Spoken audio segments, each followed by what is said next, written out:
All right, welcome everybody. Clermont Return to Building Town Hall. Thank you for joining us. We have a bunch of folks here, 132. I know there was almost 200 people that enrolled. So welcome. Thank you to Ms. Salata for doing this, right? There's so many questions out there. Information's flying wild, so it's gonna be great to hear the information straight from the source, so thank you. The way that this is gonna work, Ms. Salata is gonna run through a bunch of information.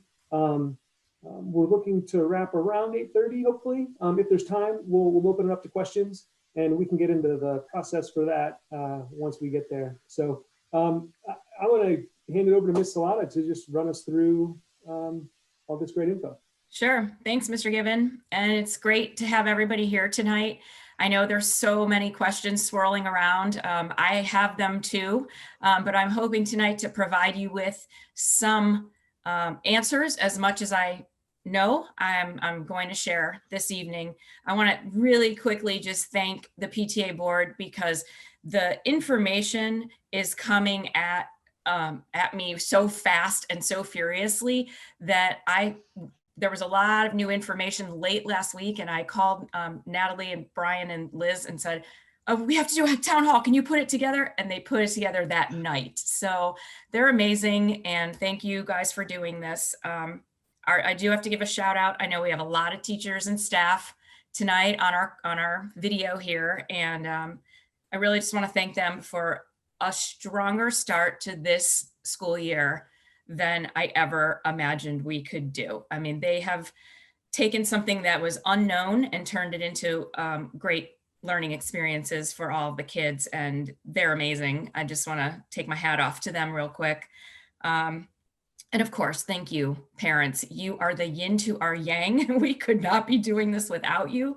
And so many of you have written such sweet, kind emails and notes to me and the teachers, and those are the things that really keep us going.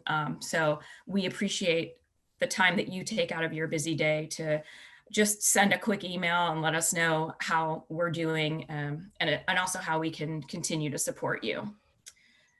We had about 70 to 80 questions submitted in about 48 hours time. So I tried to tag most of the questions in this slideshow, and the ones I couldn't, I just purely, it's pure Q&A information at the end. So with that, I do want to share just a couple of notes with you before we start about the return to school information. So progress reports used to be called report cards, but the student progress reports, they're going to be able to be viewed electronically this year on Parent View. So if you haven't signed up for your Parent View account, make sure you get that going if you want to view your child's report card electronically. The otherwise a paper copy is going to be sent in the mail, in the regular mail.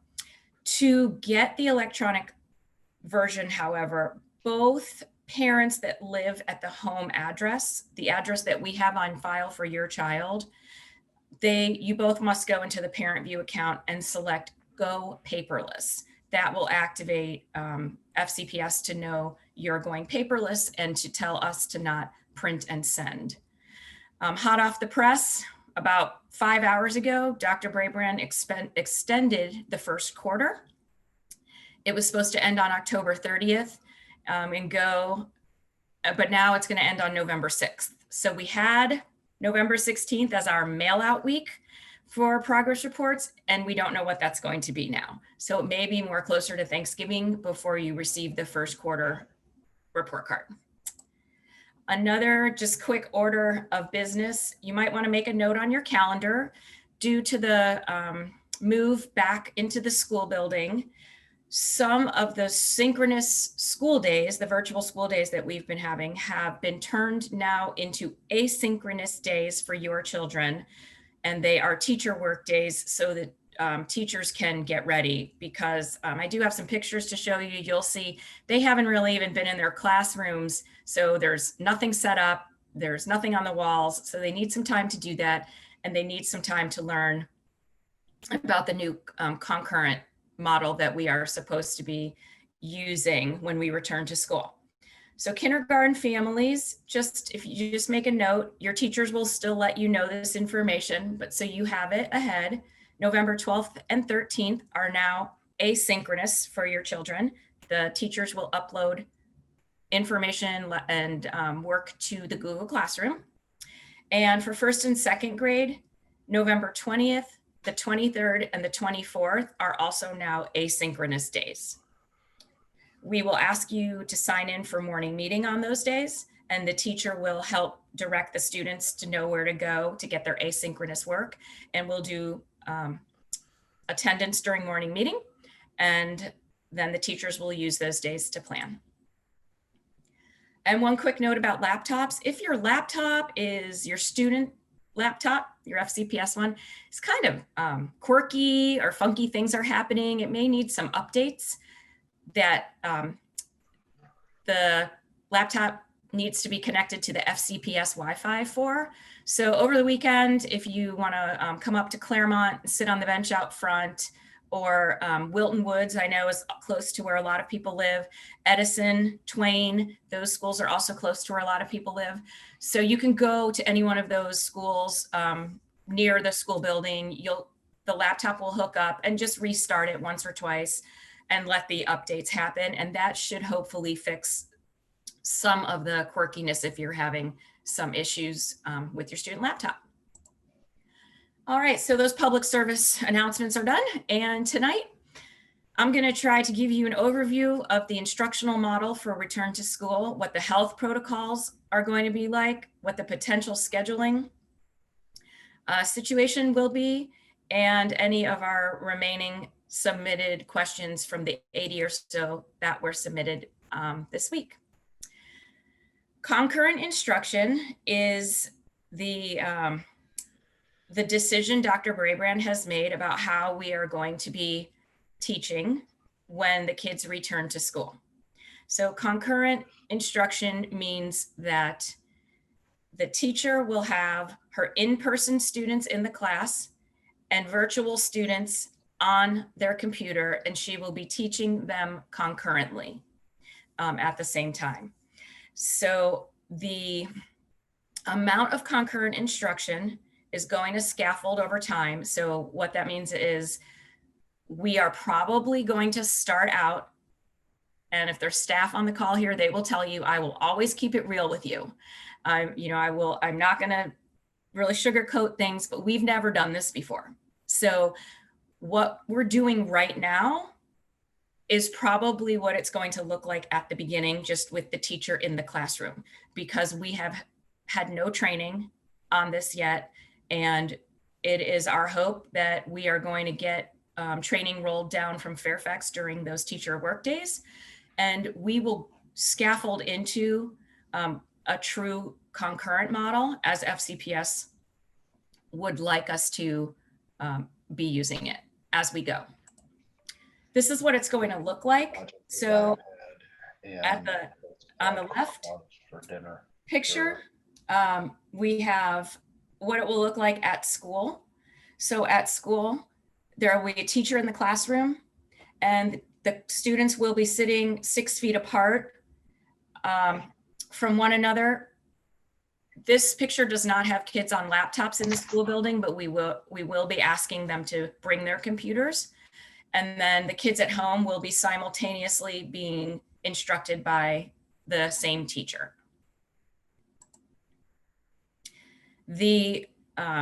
Here you'll be able to see the different cohorts inside in this concurrent model, in the same model.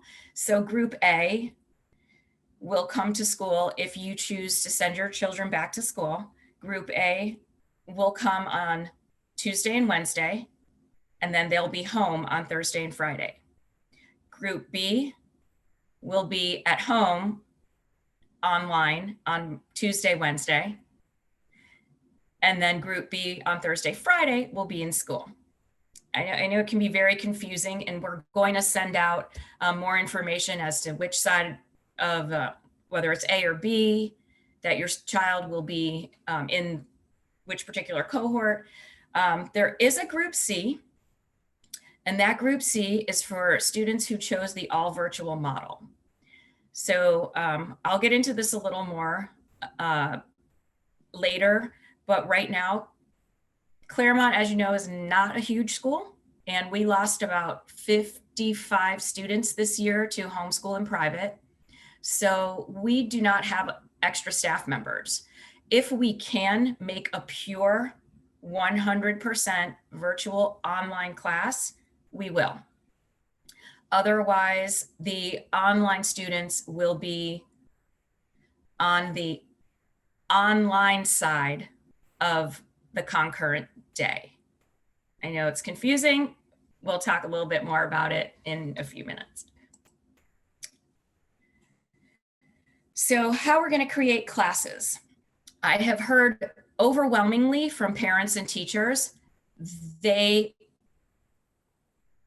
want to stay, kids want to stay with their teachers and teachers want to stay with their children. So if we move to have a 100% virtual class in every grade level, it will most likely force teacher switches. So we are going to try our hardest to not do that.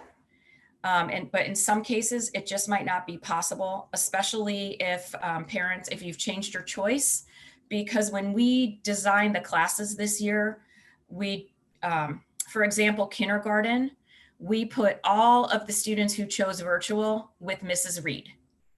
So all of the other students who are with Mrs. Herkert, Mrs. Quaid, and Mrs. Collier all chose in July to come back face-to-face. So if those children's choices have changed, their teacher is going to have to change. So in some settings where we tried to be proactive, now we may have to shift. Also, some teachers and staff members have what we call an ADA request, which means that they have documentation from a physician or doctor stating that because of a health-related issue, they should not be returning to school in this setting. They are at a higher risk for contracting COVID. And we have a number of teachers and staff members and specialists who have ADA requests that have been approved by FCPS. So due to that, we may need to shift some classes as well. Again, we're going to try super hard to leave kids with their teachers as much as possible. So I wanted to show you some pictures. This is a possible formatting of, I know it's hard, it might be a little hard to understand what you're looking at right from the beginning. I'm going to explain. This is in a first grade classroom. What we did is on the right-hand side of the classroom, we took an old LCD projector. You may remember them. They're the old square ones that sit on a desk. And we attached a laptop to it. And we were able to pull up, this is actually Mrs. Bellardi's class. And the children who are home can be projected on the right side of the screen. From the teacher's laptop, they can be running the lesson from the smartboard, and the kids who are in the classroom will be able then to see their friends.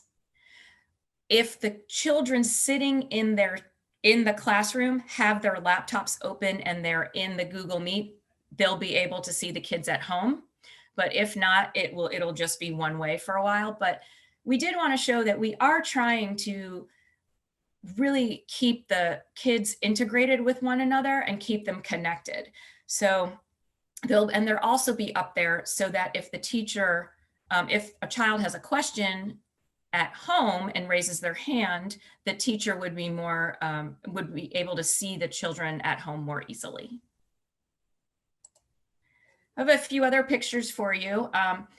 The left side is Mrs. Bellardi's classroom. Miss Bellardi has been teaching in her lonely classroom from school. We have about 5 teachers who are teaching from their classroom this year. And this is just to show you that different teachers are doing different things. Mrs. Bellardi has her document camera set up. Her laptop is where she's instructing from. And that monitor behind her is an old TV she had at her house. And she brought it in and hooked it up.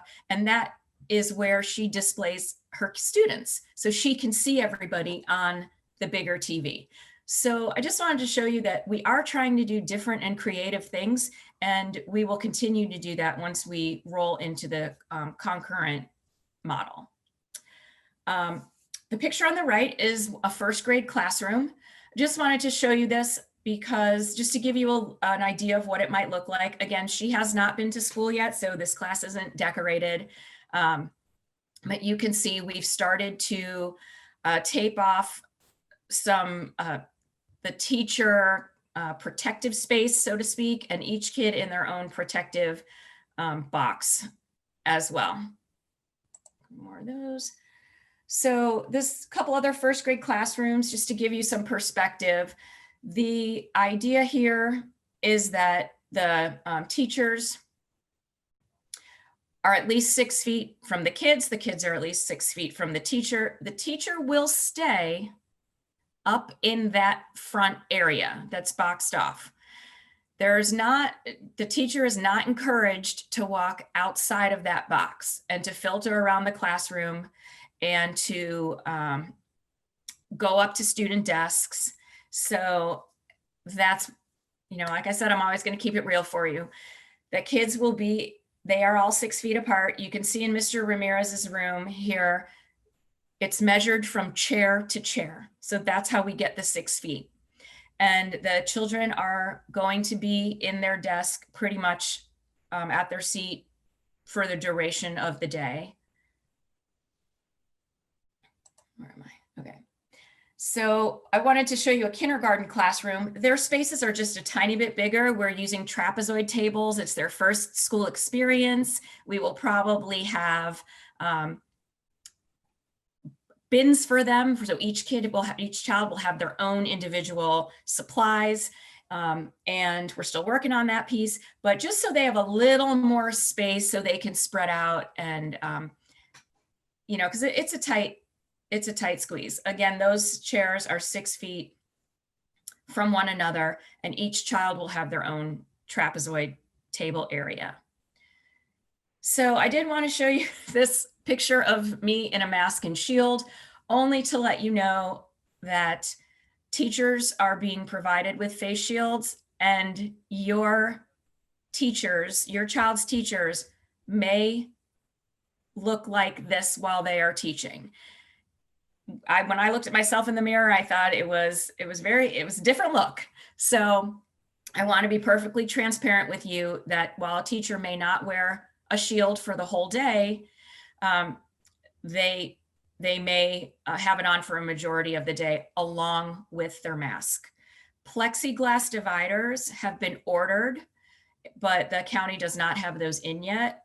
And I am not sure if they will be in for the start of the phase-in.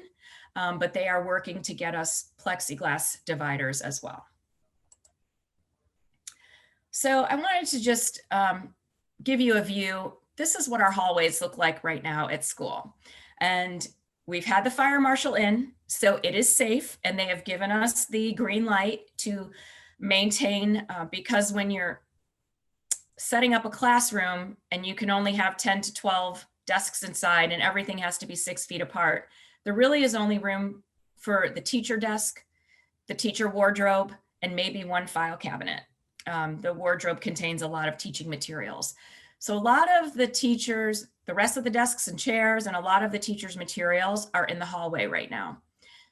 As we find out what your choices are and how many kids we know are coming back face to face, we will know more exactly how many desks we need to have in the room. And then teachers will be allowed to bring a little bit of their teaching furniture and teaching material back into the room. However, no shared bookshelves, anything that has shared materials for kids will not be displayed in the classroom. This is all going to get covered, so it'll be safe and nothing's going to fall on anybody. But I wanted you to know that it was there. So if you came into the school building, you were not worried by what you saw. Also, we are hesitant to load the classrooms back up because if a child or teacher in a classroom does test positive for COVID, everything in that classroom needs to be cleaned.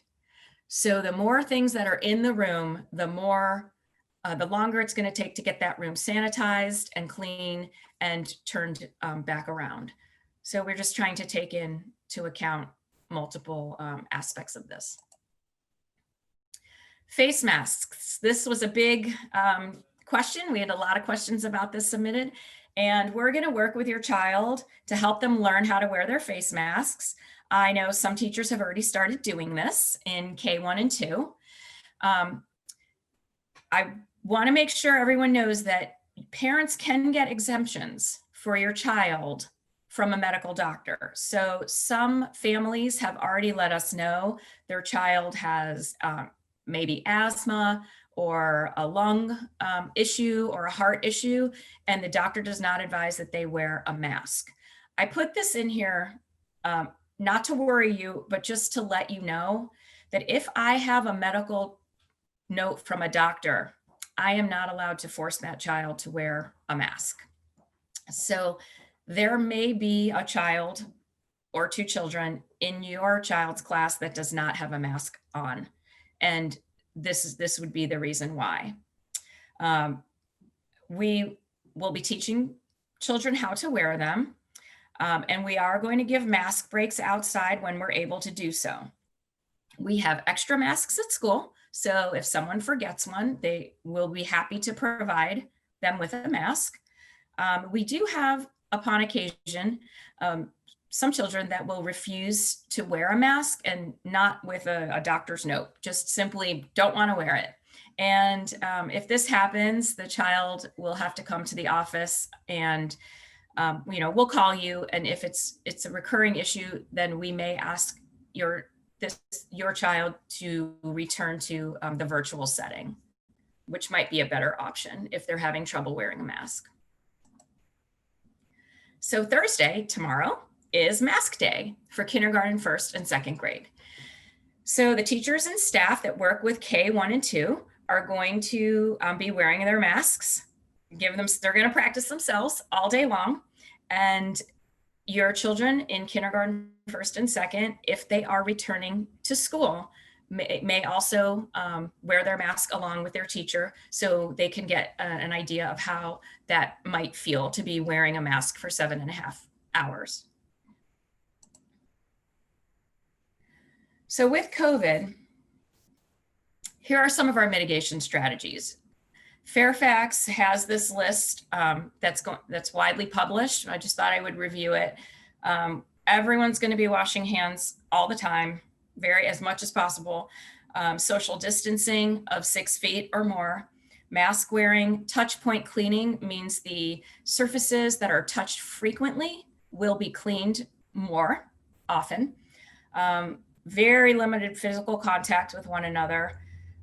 Daily health screenings are clinic aid. Mrs. Buckingham, you might know Miss Tina Buckingham. She's been at Clermont for a while. She's amazing. She is going to be coming back, and she will be helping us with health screenings if we need to do that. Students will be given daily temperature checks at the door before coming into the building. And we are encouraging everyone, staff and students alike, to stay home if you are not feeling well.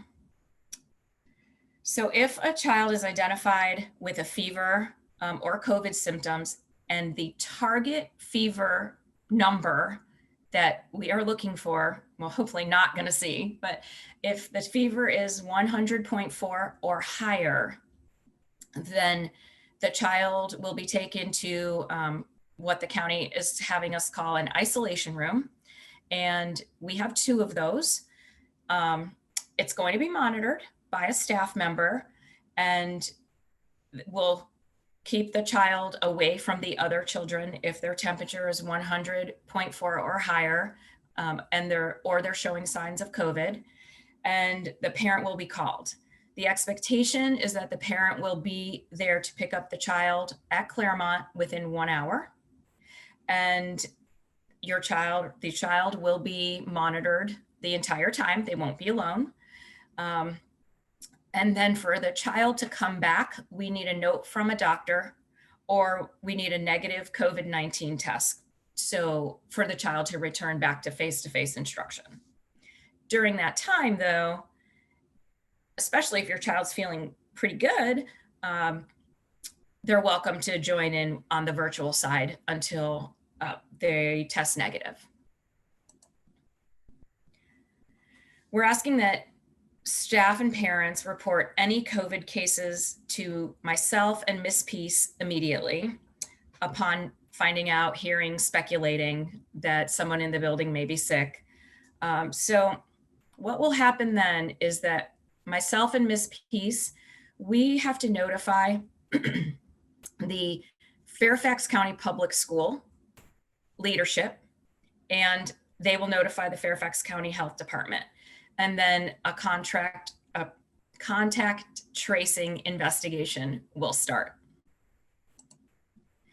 Here's a little more details about that. So if there's a confirmed case of COVID in the classroom, there's going to be a 14-day quarantine for everyone identified in the contact tracing conducted, as determined by the Fairfax County Health Department, not FCPS. So let me say that one more time. If someone in the classroom, the teacher or a child, is confirmed to have COVID, there will be a 14-day quarantine for everyone identified as having contact with the person who is tested positive. So in this case, Fairfax County Public Schools and the Fairfax County Health Department, I notify them, they let me know what to do, and then they will send out notification to the classroom and the school community in writing. If there's a confirmed case of COVID in the school, not directly in the classroom, so that might be an office staff member or a custodian or a specialist, then the Fairfax County Health Department will do their contact tracing, and then they'll recommend the next steps. So it might be a 1-day closure of the whole school so everything can be cleaned. It might be the closure of one classroom. We might close the office. It depends on what the Fairfax County Health Department determines. And in this case, Fairfax County Public Schools and the Fairfax County Health Department will notify the school community in writing as well. Lunch and recess. This was another big question that was submitted. So during the kindergarten, first and second grade phase-ins for face-to-face learning, we are going to try to keep lunch and recess the same time that it is right now, 11:50 to 12:50. We know that a lot of children in K1 and 2 have siblings who are older in grades 3 through 6. And I know on those days when the children are home doing their virtual 2 days of learning, to have children having lunch and recess at all different times of the day would be very difficult at home. So we're keeping lunch and recess the same at the same time. So let's see. I'm just going to add a little shameless plug in that once grades 1 and 2 come back after November 30th, we might need some help covering lunch times. So if anybody wants to volunteer to come in and cover a 30-minute lunch for a teacher to have lunch and hang out in the classroom with the kids while they're having lunch, please email me. We'd love to give you something to do during that time. So students are going to be provided with free breakfast and lunch, and that's for everyone. You can also bring food from home. Lunch will be in the classrooms. It will be delivered to the classroom by the cafeteria staff. They are back on contract working, and we have already been talking about that we're not going to go into the cafeteria to pick up lunch. They will deliver it.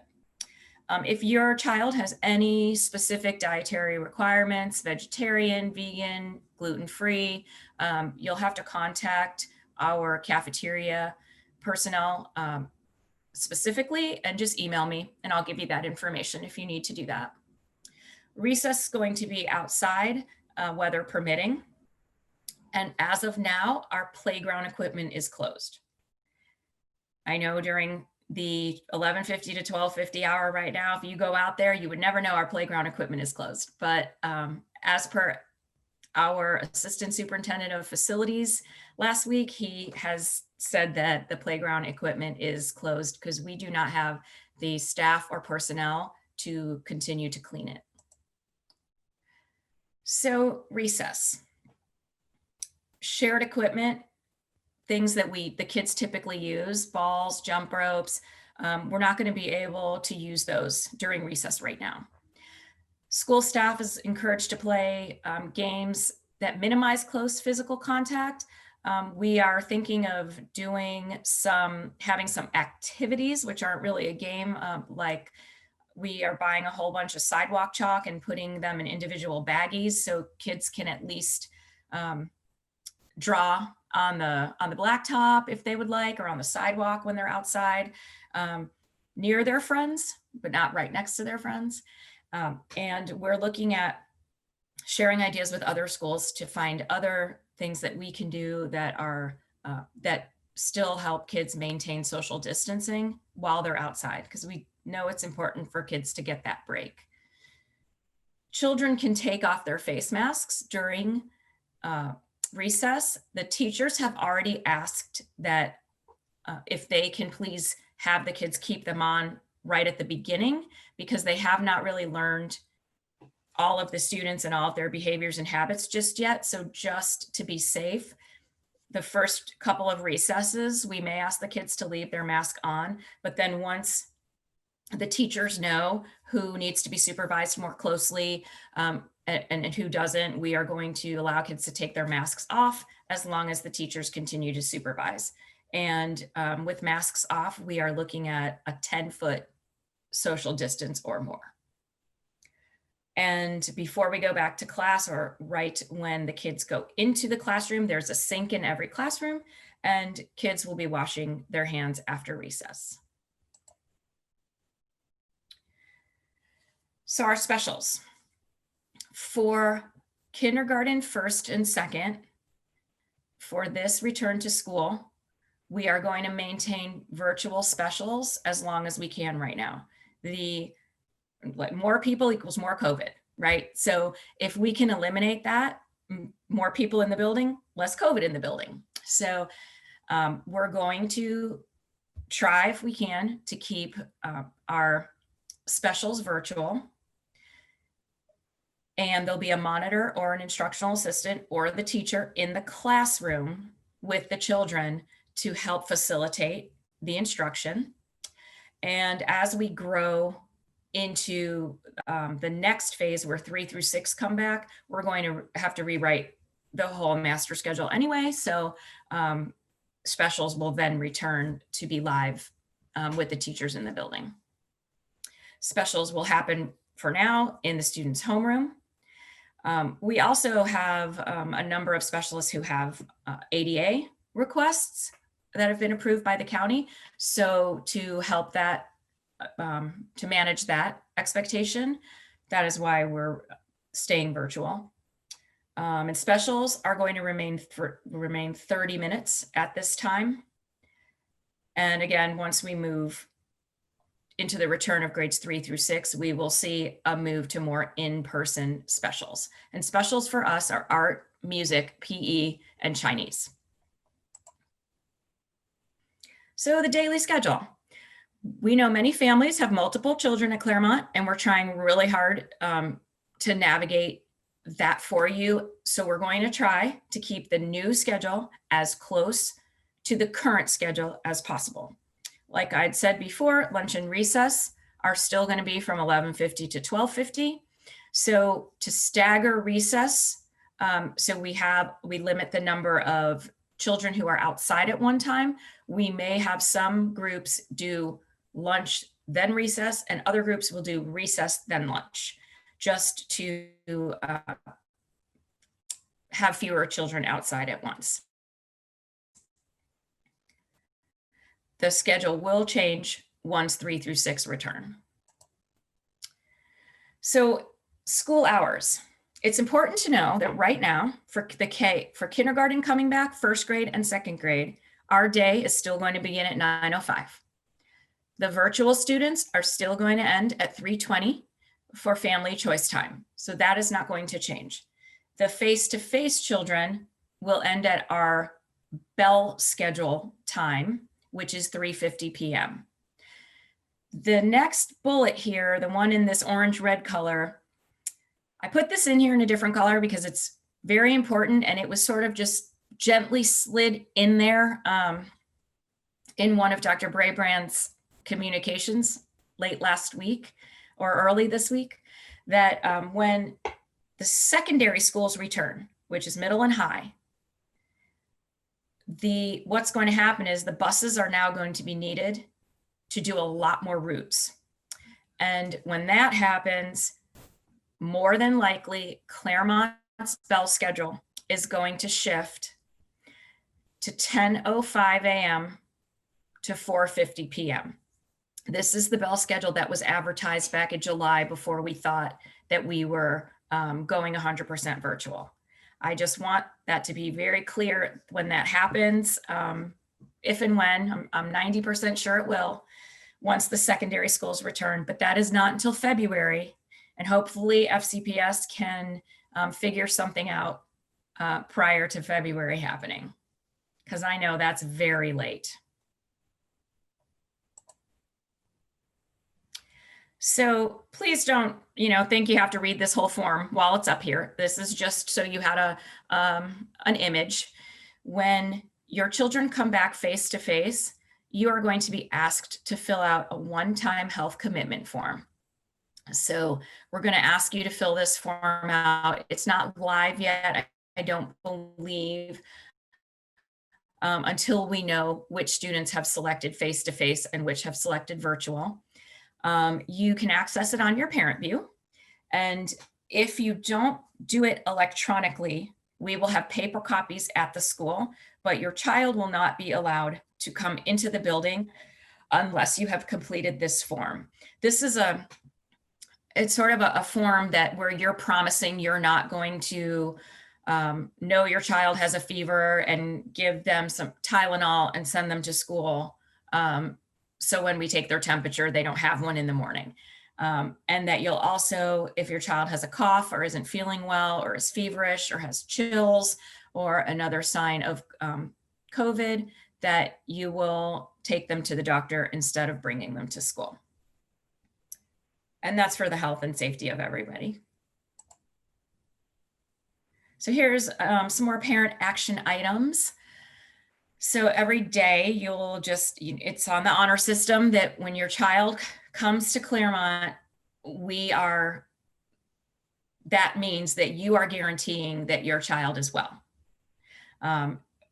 Again, there's a mask exemption. So if you know your child has an underlying medical condition where they cannot wear a mask, please get that taken care of now. So we have the form and the note from the doctor prior to school starting. And temperature screenings. Temperatures will be taken before riding the bus. We'll talk a little bit more about the bus in the Q&A part at the end, and before arriving to school. So if your child is riding the bus, they will have their temperature taken before getting on the bus and before coming into school. If your child is a walker or kiss and ride, your child's temperature will be taken prior to walking into the school building. What should students bring to school? If kids are coming back face to face, they should have their face mask. You can certainly have a face shield. However, face shields alone are not permitted. It can be the mask or the mask and the shield. We have extra masks. So if they forget their mask, don't worry, we have child size masks. And we actually have one of our instructional assistants made a whole bunch of masks too that are fun, which she is happy to donate to children who need them as well. Please have your child bring a water bottle. We will not be using water fountains, but our water fountains do have water bottle fillers on them. So your children can fill up their water bottle, but we are not drinking from the water fountains. Snacks and lunch. Your children should bring a lunch if they don't want the school lunch. If you're a kindergarten family and you've never been to Clermont before, Fairfax County will send out and they publish a menu. So you will know ahead of time what is for breakfast and lunch that day. Again, breakfast and lunch is free for every student, and we will be eating in the classroom. And we are asking that the children bring their fully charged laptop, their cord, and anything else required by the teacher. Now, of course, for the first few days of face-to-face learning, we are going to let the teachers, especially kindergarten for the first group, we're going to give you a little more information about that. More than likely, the kids won't be bringing their laptops in on the first day. So we are aware that those are very heavy and cumbersome for our little eagles to carry. So now I'm going to roll into, these are the questions that were submitted that I did not touch on in the presentation. So I'm just a Q&A format, and I will just briefly go through these with you now. Will there be dedicated virtual teachers at each grade level? So unfortunately, I can't guarantee that at this time. We know that that would be great if we could. We just do not have an overabundance of staff members. So we're a smaller school. It's going to be really hard for us to run these concurrent classes as well as 100% virtual classes without shifting students and teachers around. So if we can, we will.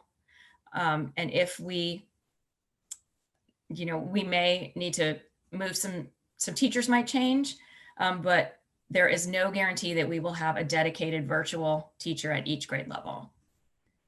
That being said, our Clermont teachers are great, and our Clermont teachers are not, if they are doing concurrent for everyone, including the 100% virtual students, they're not going to give the children a watered down experience. They won't be able to sleep with themselves at night, so they will do everything they can to make sure it's inclusive and interactive and still meaningful for the 100% virtual kiddos.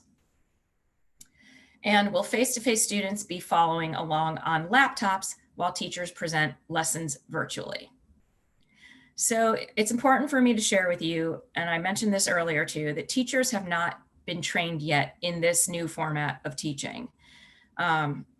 So in the beginning of concurrent instruction, yes, this will most likely be the format. We have to grow into the more interactive model.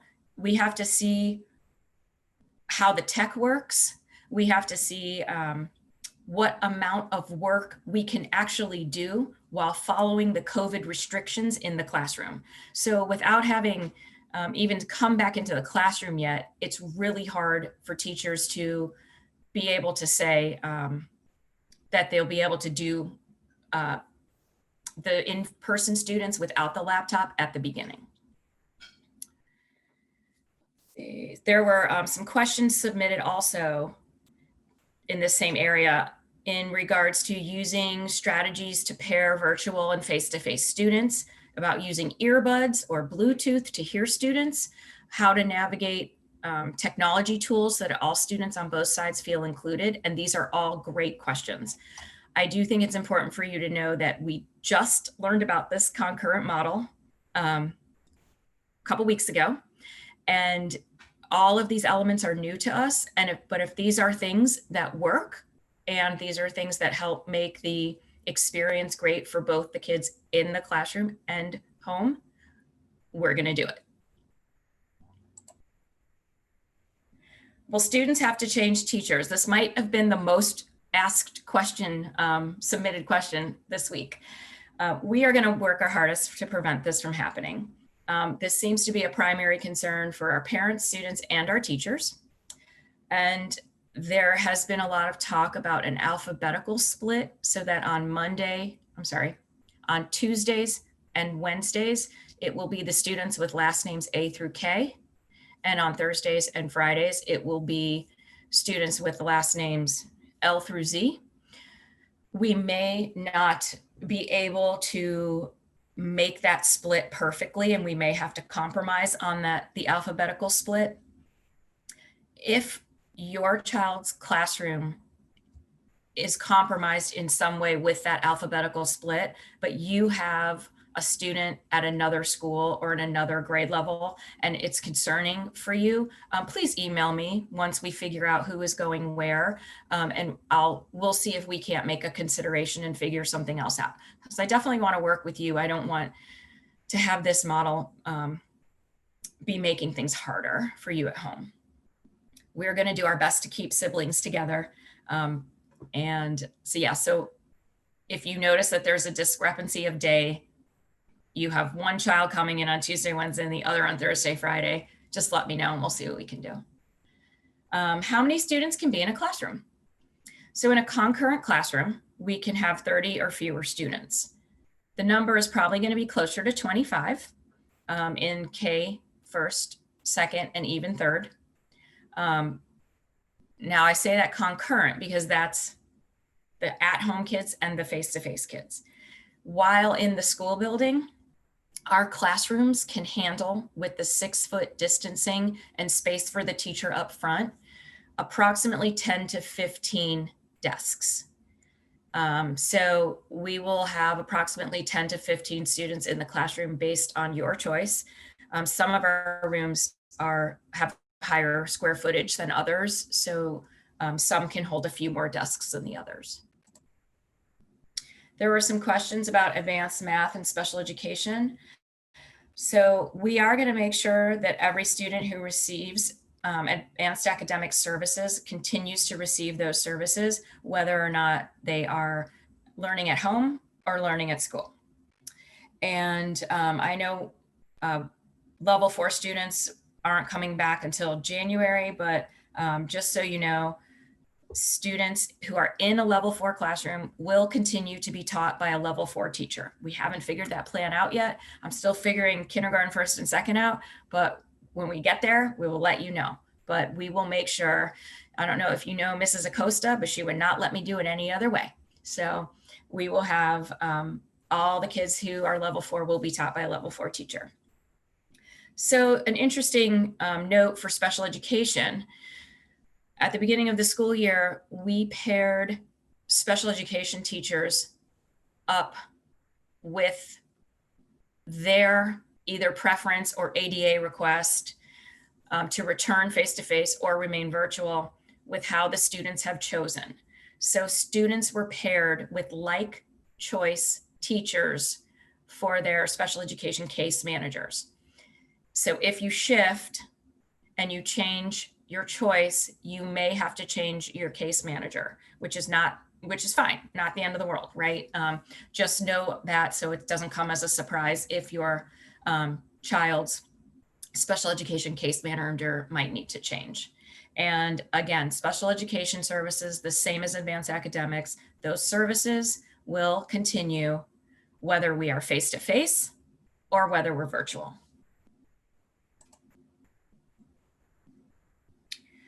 Will there be additional aides in the classroom to help monitor the virtual students? I would love that. Unfortunately, no. We do not have the staffing or the extra people, and we are not being given additional aides. So yeah, unfortunately, this is going to be a bit of a learning curve, but they got this, we got this. So what will Mondays look like when concurrent instruction begins? So right now, while you may have heard that Mondays are going completely asynchronous, our teachers really wanted to have that morning meeting time with your children. Number one, so they could take attendance, but also it's just important to them to have that community at the beginning of the day and just to set the kids up for the day so they know, okay, in your Monday folder, there will be a Bitmoji classroom, or here will be your choice board, and this is what you're going to work on today, and send them on their way on their asynchronous Monday. So once concurrent instruction begins, there are no more small groups on Mondays. It will be morning meeting for kindergarten first and second, and then it will be all asynchronous instruction. There will be buses. Yes, we will be working with transportation to create bus routes once we know which are the students that need to come, to take the bus back face to face to school. So bus transportation. You will receive bus notification prior to the start of your children's cohort coming back, and seating capacity is going to be reduced based on the number of children that are riding in that route and to account for social distancing. Temperature checks are going to be done at the bus stop before the child gets on the bus, before the kids walk on. And they will also have their temperature checked before they come into school. And this next bullet is in orange because I really wanted to make sure I didn't forget to tell you this. When we heard this in our principals meeting about a week ago, we actually asked them to clarify this because I never thought that this would be a factor, but apparently if your child is taking the bus, there has to be a parent or guardian at the bus stop with the child until the child gets on the bus. This is because if the temperature is taken and the temperature of your child is 100.4 or higher, the child isn't going to be allowed to get on the bus. So the child is going to have to stay with you. So parents and guardians of elementary aged kids must be at the bus stop every day, or a designated guardian. And I know sometimes neighbors help each other out and stuff, and we can work with those situations as well. Children will be required to wear a face mask on the bus, and the seats will be marked, and the kids will have to sit in the marked seats. There's a new app, and the app is called Here Comes the Bus. And I know it's been really successful in other counties, and your bus information will be available on Parent View, but the Here Comes the Bus app will show you what time the bus left Clermont, what time it's supposed to arrive at your house. So it's definitely an app to look into. We sent out information on the Here Comes the Bus app in last week's Eaglegram, I believe in the Friday Eaglegram. So there were a couple questions about SAC, but SAC isn't governed by Fairfax County Public School. It's actually by the county of Fairfax. So I just posted the phone number there. We've heard very little from SAC since the start of the year. Our SAC is not open. So it's best to call them directly to find out what their programming is going to be when we return to school. For technology, this was another commonly asked question. Fairfax County has no current plans to upgrade technology or to upgrade the bandwidth at Clermont at this time. So I'm going to keep our fingers crossed, right? And can we opt from face-to-face to virtual if we are uncomfortable with the face-to-face model after it has begun? Sure. Going the other direction isn't going to be so easy. So you can go from face-to-face to virtual pretty much anytime. But because we have class size caps due to social distancing, and we have other factors impacting the structure of our classes, if you are virtual now, but you decide after the holidays you want to come back face to face, we may not be able to accommodate that request. I'll try, but we might not be able to. Student materials, what will they need? So they'll need to bring some things back and forth, including their laptops. Kindergarten's working on a plan right now. We do understand carrying laptops will be difficult, and Miss Peace and I are going to be working with kindergarten first and second to see maybe we can buy duplicate materials or have some at home, some at school, so they don't have to come back and forth every day in individual bins or bags. How many opportunities to leave the classroom will be provided? So weather permitting, recess will be outside of the classroom. and possible short mask breaks can be outside. The majority of the day will be spent in the classroom, in their desk with the taped off area. Also during the day, we have new decals. This is some pictures of the floor, and we have the bottom, our school, if you've never been to our school before, it's a circle on the bottom floor. It is circle, and the traffic will go clockwise. The foot traffic will go clockwise downstairs and one direction in the hallway upstairs. So our stairwells, we have 3 stairwells, and they will, I'm sorry, yes, 3. They are all going to be designated as either up or down, not both. So there will be limited movement and in one direction around the school.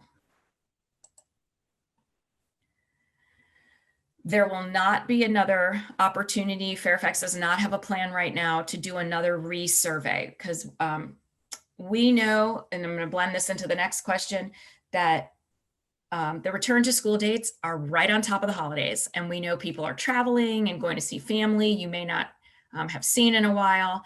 And a lot of people don't want to come back for a couple weeks, because then they may not be able to go visit their elderly grandparents or family out of state. And so the question has been asked numerous times if there's another opportunity in January to confirm the choice. And unfortunately, there is not. So November 12th is a big day for us in FCPS. That is the next school board meeting. This was actually raised at the school board meeting, especially just knowing that the Thanksgiving and winter breaks are so close and immersed with the return to school dates for kindergarten and first and second.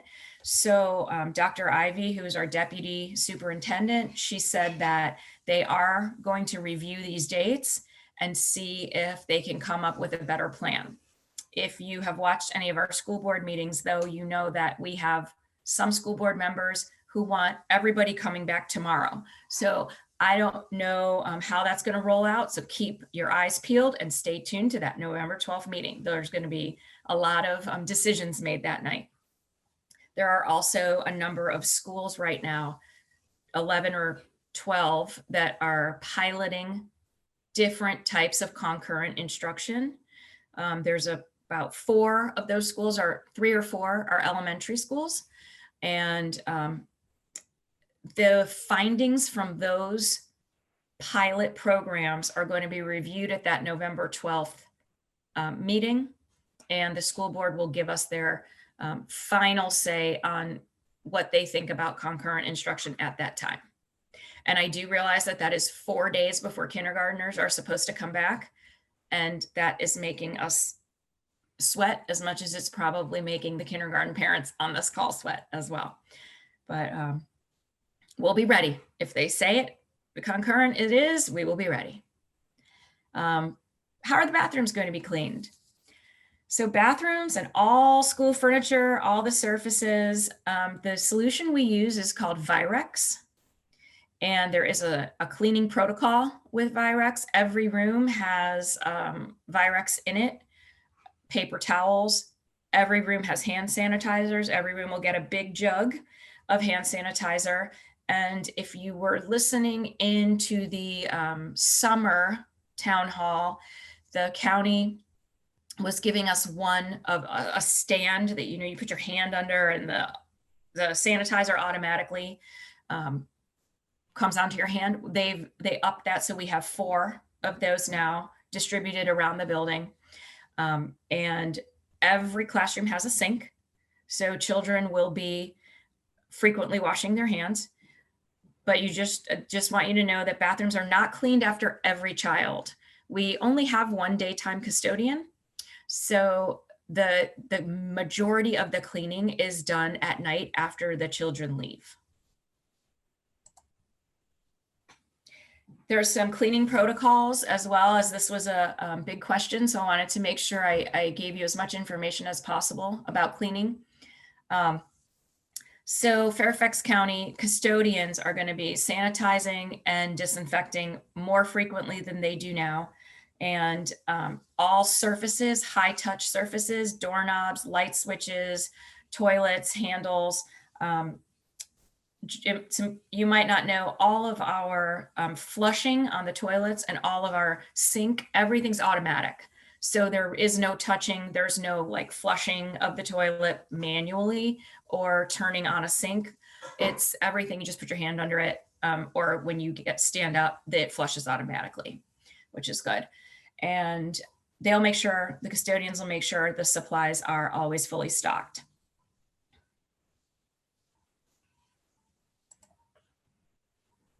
Kindergarten families. We know that you have a lot of remaining questions for our newest Eagles, and our kindergarten team, Linda, Miss Peace, and I are currently sorting out a date for an evening event, and we're going to provide you with more detailed kindergarten information at that evening event. So Miss Peace and I are meeting with the kindergarten team Monday to figure out a laundry list of things such as how are they going to get the laptops back and forth? How are the kids going to become familiar with the school building? Where's drop off? Where's pickup? All of that. So what do they need to bring? So we are going to have another nighttime event for K families to help answer all of these questions. And Lisa Gibson, who is our amazing AA in the office, if you know, she's texting me to let me know that there is a different SAC number. So I will let you know that the registration number for SAC, apparently the one that the county gave me and to put in here, it was incorrect. If you have questions about SAC and childcare, 703-449-8989 is the number. And if Lisa says it, we should do it because she knows everything. So thank you, Lisa. Shout out to you for that. So I think we have a few minutes. I hopefully hit all of your questions. So let me see. Students are being, this just in too. Dr. Brabrand has given kids until Monday, November 2nd to get all of their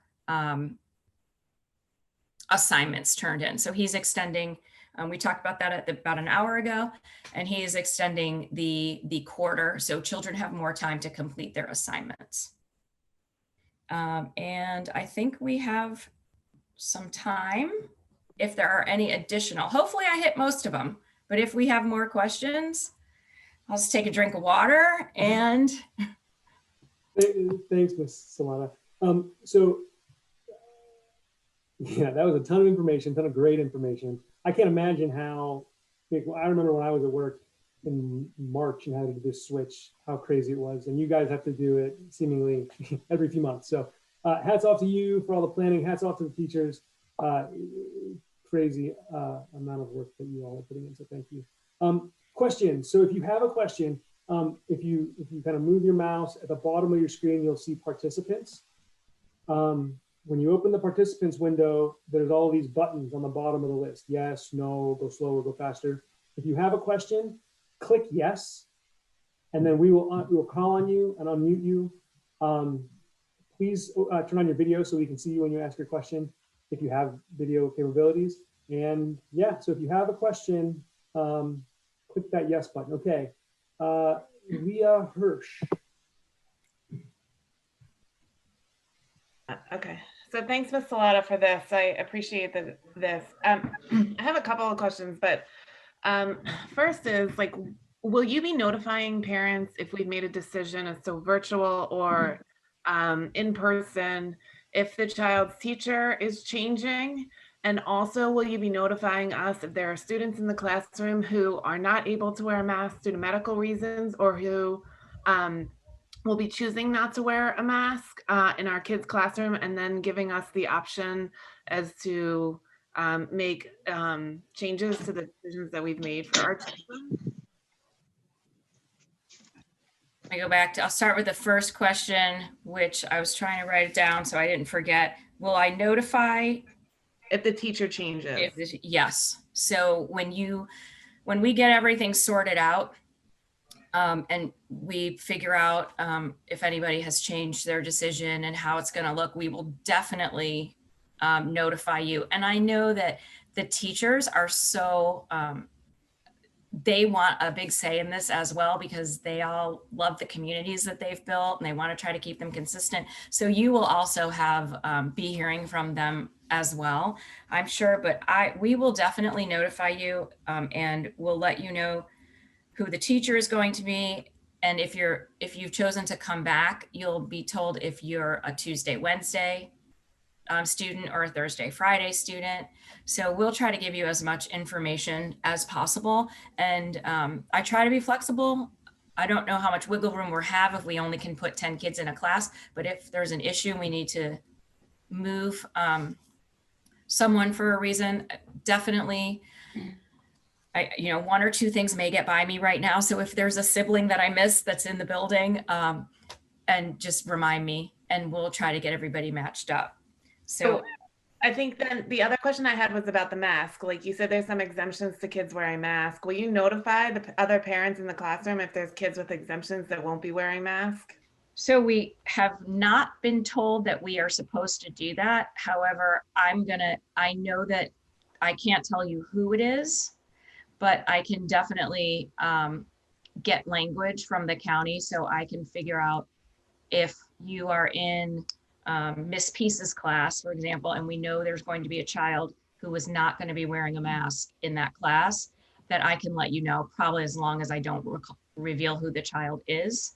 And then if you want to discuss changing your decision, I understand. And we can talk about that for sure. Okay. Thanks. Mm-hmm. I mean, I have a laundry list of other questions, but if there's others that do, I'll let them go. Great. Thanks, Leah. So next up, we have Ms. Higginbotham. Good to see you. Excuse me? Was that me? Yes. Oh, I've had a couple of questions from parents regarding air quality. And they have asked specifically, are there any plans to have air purifiers in the classrooms and/or opening windows, keeping doors open, and just to make sure that the air is as pure as possible? So we have updated, better filters that are being changed more often. There are, we were specifically told by facilities that basically the answer is no. There are no air purifiers being purchased. And Susan, I think you said one other thing in there. Right. Opening windows, keeping things kind of air circulating. Sure. So that's important. And yes, we are allowed to open windows. After the Clermont renovation, full disclosure, those windows only open about right 6 inches. 6 inches. Yeah. But still, there's a little bit of airflow. Sure. Yep. Mm-hmm. The windows can be open. So that's, yes. Yep. Thank you. Mm-hmm.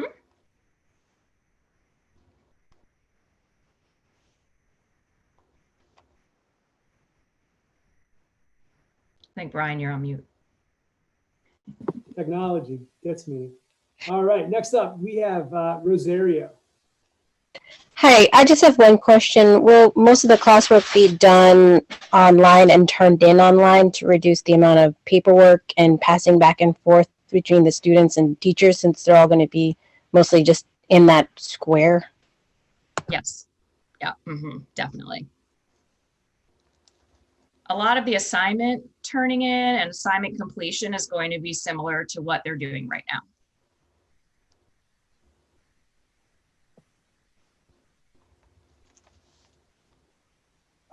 Lisa. Hello, quick quick one. Is there any minimum amount of virtual students that need to stay virtual for us to have a virtual class? Do you have a sense of what that number is? The classes, they all vary in size. So it would have to be the vast majority of the teacher's class. So if there's 25 kids in the class and 24 families want virtual, we would probably run 100% virtual class and move the one child to a different teacher's class so they could come face to face. It's coming to school and sitting in that one box by yourself for that just, yeah, would break my heart. So we would try to get that child some friends, but there is no cutoff, but I think if the vast majority of the class wanted to stay 100% virtual, we would have to look at that really carefully and figure out what we could do. Thank you. Mhm. All right, next up we have Jessica.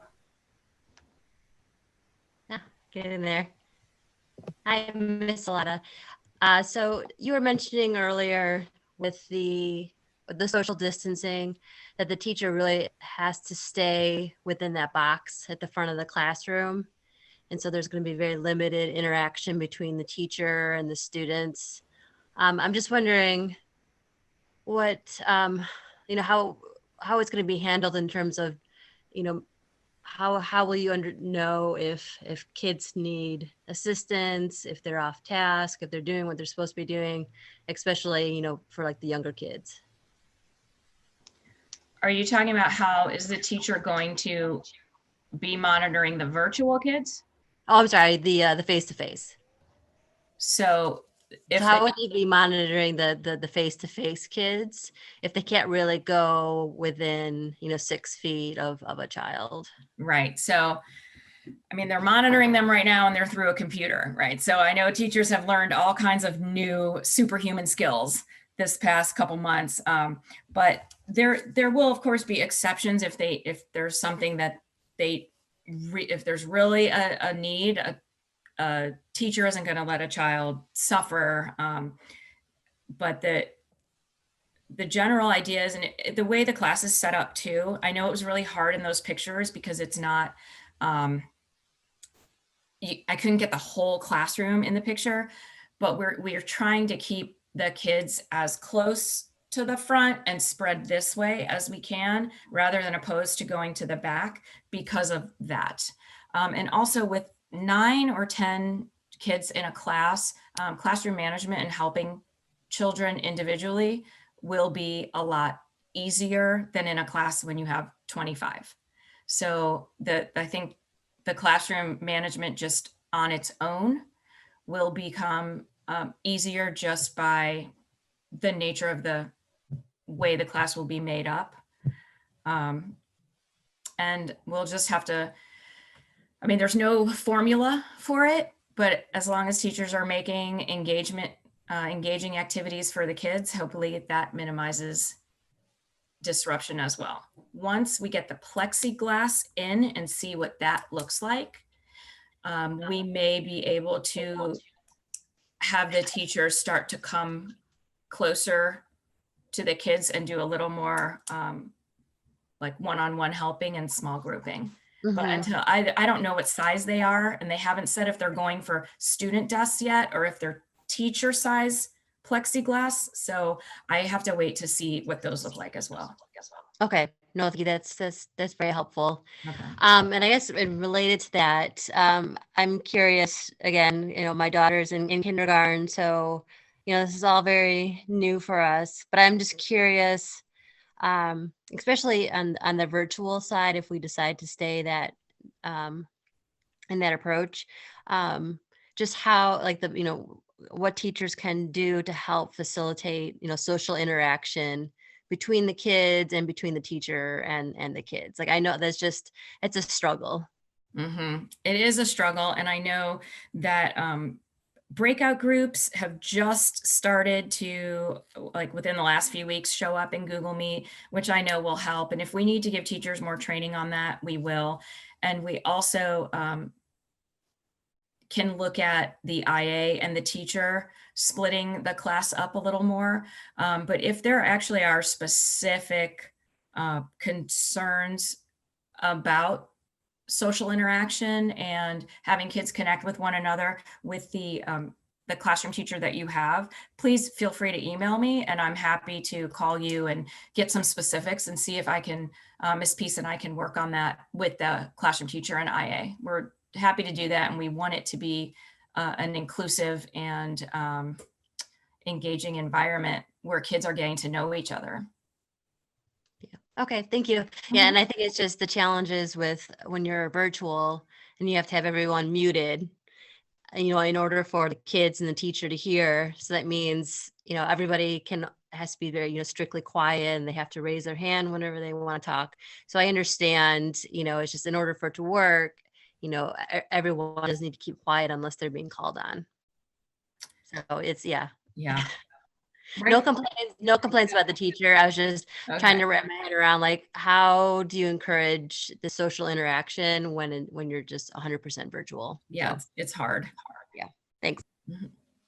Yeah, I see 3 folks out there. I have a question from Jesse, and then we'll go to George, and then we'll go to Brandon. So I got the question from Jesse is, are there any ideas if there are specific plans for PE for mixed home and face-to-face classrooms? Can you say that again? Is there? Yep. What are the plans for PE when there's a mixed at-home and face-to-face classrooms? So it'll look like what it is now. So if you picture what they do now for PE, that's going to come through the smart board with the IA or other adult in the room facilitating that. So it's not going to be like the kids are going outside and running on the big hill up on the top, unfortunately. Once 3rd through 6th come back, then we'll start to get into a little more of that. But right now it's going to look a lot like the way we have it right now. And which actually is good that we have desks so far apart, because at least it gives kids a lot of space within their own personal area. I know it's not ideal. Great, thank you. George. Hey, good evening. First, Ms. Salata, thank you and your team for everything that y'all are doing, the hard work, the flaming hoops that y'all are jumping through. I appreciate it, and I'm sure many other parents do. You know, as the spouse of an elementary school educator here in the county, I get it, and it's a challenge. So first, thank you. My question is, I saw the pictures of the classrooms. They look fantastic considering. So my question or my concern is that as the teachers, are they tied to their desk, or will they be able to move to, you know, the large, I'm going to call it the whiteboard, but the large boards and things like that? And if they do, then do the virtual kids not have the ability to still see the teachers, and the teachers not see those children anymore? Or is there some additional motion camera installed or something like that that will be able to follow the teachers? How will that work out, please? Right. So yesterday, Miss Peace and Mrs. Ramali were in one of the classrooms, like sorting all this out. And I was diving in Mrs. Bellardi's classroom when she was on a screen break, trying to figure these things out. And so the way, it's kind of hard to tell in those pictures, but when we taped off the teacher area, we also, it wasn't just the small area. We tried to include their desk area and their kidney table area up in the front. So it is a bigger space for teachers, because if we have one side LCD projector projecting the rest of the virtual class on one side of the board, and the laptop is running the smartboard, it's the teacher laptop that's going to have the camera. So we figured out that if we had, because Miss Bellardi's laptop, she brought in like a swivel. And so if we have the laptop faced so it's pointing at the teacher, then the kids home will be able to see the teacher while she's on the smartboard. So, and in addition to that, we found out just this morning, we got a note that we had to please send Samantha Sapp, who is our T-Spec, one of our tech people, over to Sprague Center because we were given 5 cameras. I don't know what the cameras, they didn't say anything about the cameras to us, what they look like, but they might be a way that we can put them on a stand or a tripod, and they might have a wider lens where we'd be able to do a little more effective, like a global view of the whole class. But we are trying to work out multiple ways to get exactly what you're saying, to make sure if the teacher is moving around back and forth between her small group table and her desk, to make sure that at-home kids can still see her. Thank you so much. Mm-hmm. Okay, we have Brandon, and then I see Lisa and Heather. And then if you have a question, let me know, but I think that might be all we have time for at this point. So we'll go to Brandon. Okay, thank you very much. And also want to just echo the huge thank you to everybody for all the efforts you guys are making. You know, we know how Herculean of a task it is. But my question, just because the time to make a decision is so short, I just want to make sure that I'm exactly clear. Back in January, we chose the 2-day-a-week model, 2-day-a-week choice.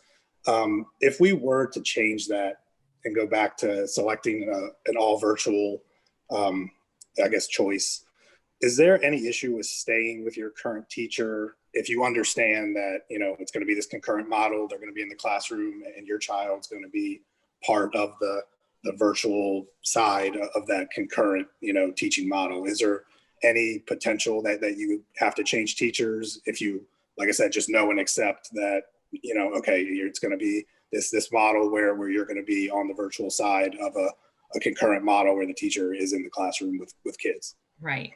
Yeah, thinking about all this can really hurt your brain, right? So yes, and I would say slim to no chance of being transferred out of that class if you choose virtual and you're okay with staying in the concurrent model. I mean, just because I would never say 100% because I don't want to make a promise I might not be able to keep, but 0.5 of a chance that you might have to move teachers, I think is very. The easiest way to stay with your current teacher is to select virtual and be okay with being the virtual side of the concurrent model. Right. Yeah. Okay, great. Yeah. All right. Thanks, Brandon. Great question. Lisa. Yeah, I've been very happy with how well virtual has gone for my son. Was surprisingly happy. Good. I know, surprisingly, a lot of people have said that, and it's great. It's great. Yeah. So thank you all for that. But it sounds like if they come back to school, definitely at the beginning, we're not really getting them away from screens. What I'm hearing is that my child will still be in front of the laptop just in the school building and doing assignments that way. Is that correct? That is correct. Okay. And then my second question is, what kind of cleaning might it take to be able to allow kids on the playground? I would have to check with Jeff Plattenberg. He's our facilities guy because I don't want to tell you the wrong thing. He's our assistant superintendent of facilities, but I know Miss Peace is helping me out and jotting some things down tonight. So I can find that out and I can email you. I know that we were supposed to be given playground procedures last week, and then we were supposed to be given the playground procedures this week, and we still don't have them. So I don't have my resource to be able to find that out for you, but I will, and I can email you and let you know for sure. Just curious because I was a school volunteer last year. I was like, if we can do something to help out and organize, I can spray them down like I watch the guys at Costco. But I don't know what needs to be done. I don't know if that's really all that needs it. It was probably some sort of solution. The Virex, the way the Virex works is it's a double spray. So you spray it once, wipe it off, you spray it again, and then it has to sit for a certain amount of time, and then they wipe it off again. So I don't know if it would be like, if it has to be the same double Virex on the playground equipment. I would just want to make sure I find that out before I tell you the wrong thing. Thank you. Thanks, Lisa. Heather? Hi.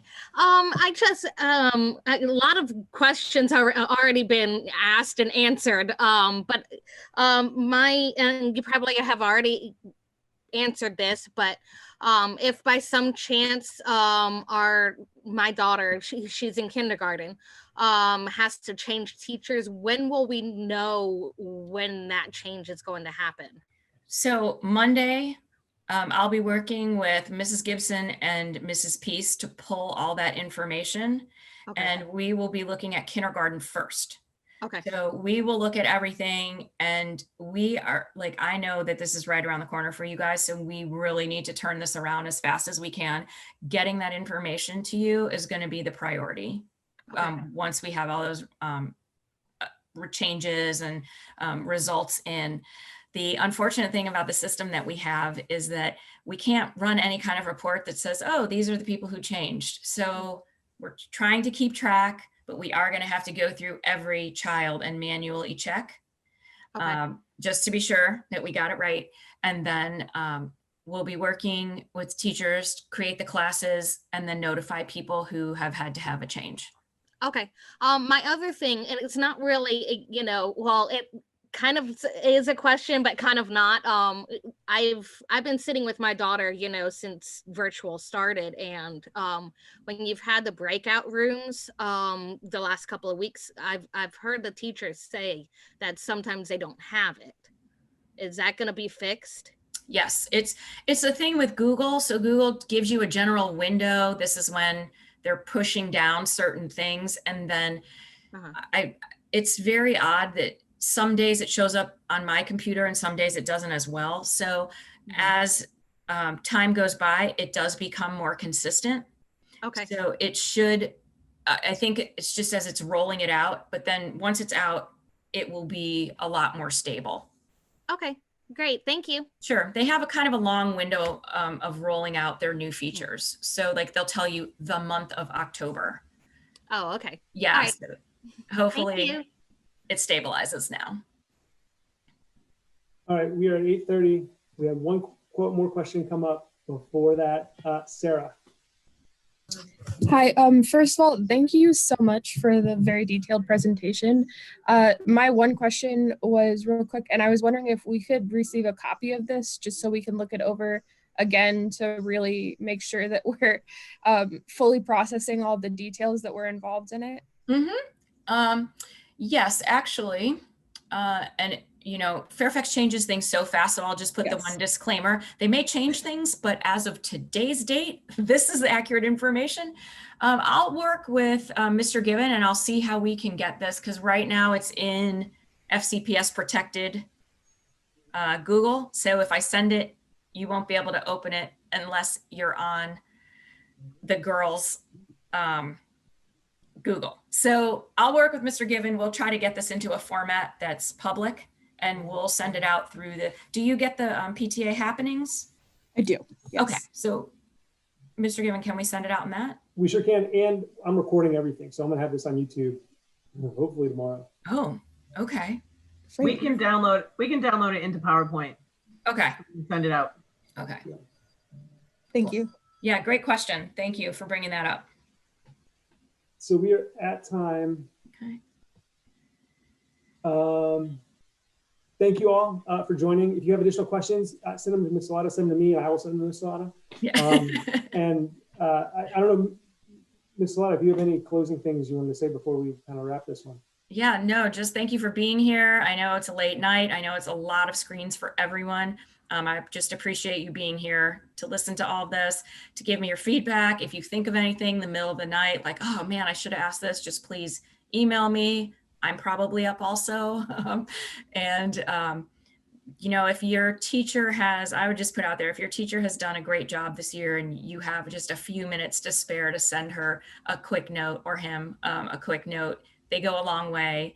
I know the teachers are feeling really stretched and their priority is your children. So, you know, even just a couple words of like, great, you know, this was great. My child really liked this or that. It goes a really long way with them. And if you, that would be the only thing I'd leave you with. If you have some kudos, you can send them their way. And thanks for being here tonight. Great. Thanks, everybody. Have a good night. Bye, guys.